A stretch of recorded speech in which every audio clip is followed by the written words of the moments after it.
Bismillahirrahmanirrahim. Assalamualaikum warahmatullahi wabarakatuh. Saya Adika Nur Salim, NPM 217211030 dari jurusan Budidaya Tanaman Perkebunan. Di sini saya akan menjelaskan apa itu akhlak, moral, dan etika. Pengertian akhlak. Secara etimologi, akhlak adalah jamak dari kata khulqun yang berarti adat, kebiasaan, perangai, tingkah laku, tabiat, adab, sopan santun. Secara istilah, Imam Al-Ghazali dalam kitabnya Ihya Ulumuddin menyebutkan bahwa akhlak adalah sifat yang tertanam di dalam jiwa yang menimbulkan bermacam-macam perbuatan dengan gampang dan mudah tanpa memerlukan pemikiran dan pertimbangan. Menurut Ibrahim An-Nas mengatakan, akhlak ilmu yang objeknya membahas nilai-nilai yang berkaitan dengan perbuatan manusia dapat disifatkan dengan baik dan buruknya. Menurut Ahmad Amin mengatakan bahwa akhlak ialah kebiasaan buruk baik. Contohnya, apabila kebiasaan memberi sesuatu yang baik, maka disebut akhlakul karimah, dan bila perbuatan itu tidak baik disebut akhlakul mazmumah. Lanjutan.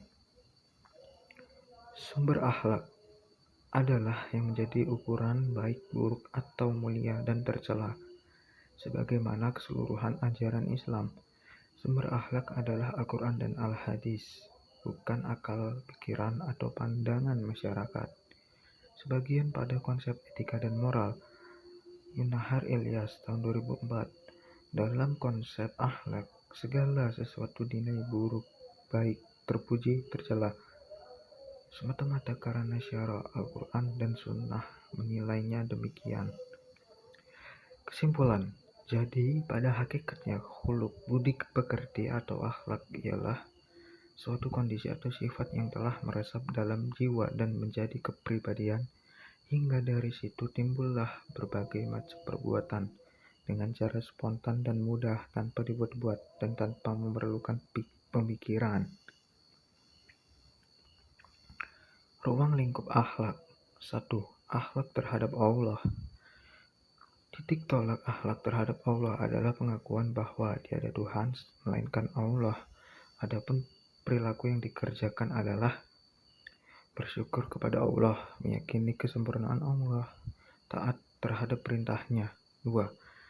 Akhlak terhadap sesama manusia. Beberapa bentuk manusia atau akhlak yang baik terhadap sesama diantaranya yaitu husnuzon, berprasangka baik, tasamuh, toleransi, tawadu, rendah hati, ta'awun, saling menolong. Akhlak terhadap lingkungan.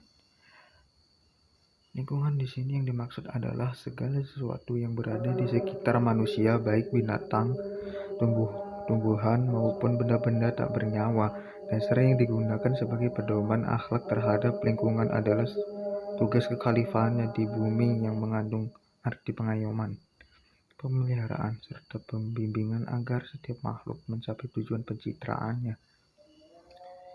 Rasulullah SAW sebagai suri tauladan.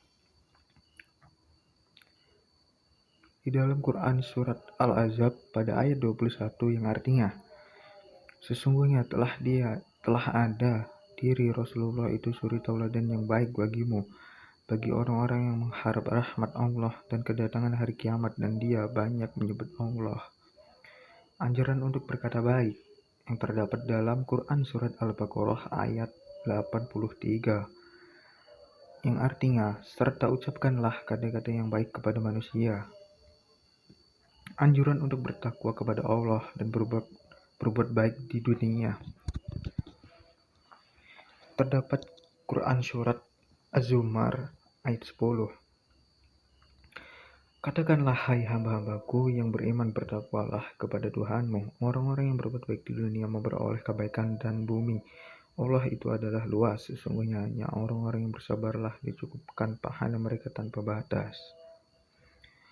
Rasulullah SAW diutus untuk menyempurnakan akhlak. Sesungguhnya saya diutus untuk menyempurnakan akhlak. Hadis riwayat Muslim. Pengertian etika dan moral. Etika dalam bahasa Yunani diartikan dengan etos yang bersifat berarti sifat, watak, kebiasaan, tempat yang biasa. Sedangkan secara istilah, etika diartikan dengan ilmu yang mengkaji tentang persoalan baik dan buruk berdasarkan akal pikiran manusia. Moral secara bahasa dibentuk dari kata mores yang artinya adat kebiasaan. Moral ini selalu dikaitkan dengan ajaran baik dan buruk yang diterima umum atau masyarakat. Perbedaan akhlak, etika, dan moral dalam bentuk aspek. Dasar penentuan baik dan buruk, akhlak, Al-Quran dan Sunnah Rasul. Etika, akal pikiran. Moral, adat istiadat atau kesepakatan bersama. Aspek sifat, akhlak, bersifat tetap dan berlaku selama-lamanya. Etika, sifatnya sementara. Moral, sifatnya sementara, hanya berlaku pada daerah tertentu. Aspek tujuan, akhlak hablum minallah dan hablum minan nas. Etika, hubungan sesama manusia. Moral, hubungan sesama manusia. Akhlak menurut Hamzah Yakub faktor yang mempengaruhi pembentukan menjadi dua faktor, yaitu pertama, faktor intern adalah faktor yang didatangkan dari diri sendiri, yaitu fitrah yang suci yang merupakan bakat bawaan sejak manusia lahir, mengandung pengertian tentang kesucian anak yang lahir dari pengaruh-pengaruh yang luar.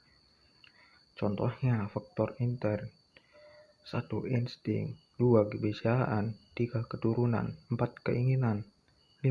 hati nurani.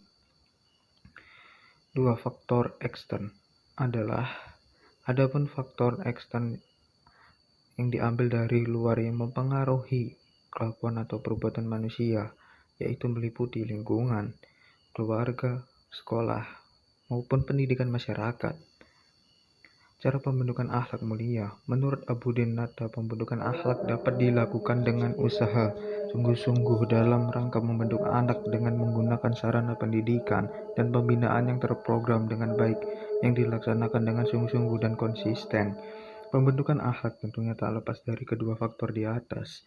Maka dari itu, cara atau metode pembentukan akhlak dapat dilakukan melalui 1. Metode keteladanan. 2. Cara paksaan. 3. Pembiasaan. Metode pemberian nasihat, metode kisah, metode pemberian hukuman. Sekian dari saya. Apabila ada kesalahan kata atau presentasi yang kurang tidak mengenakan, saya mohon maaf. Kepada Allah saya mohon ampun. Sekian, terima kasih. Wassalamualaikum warahmatullahi wabarakatuh.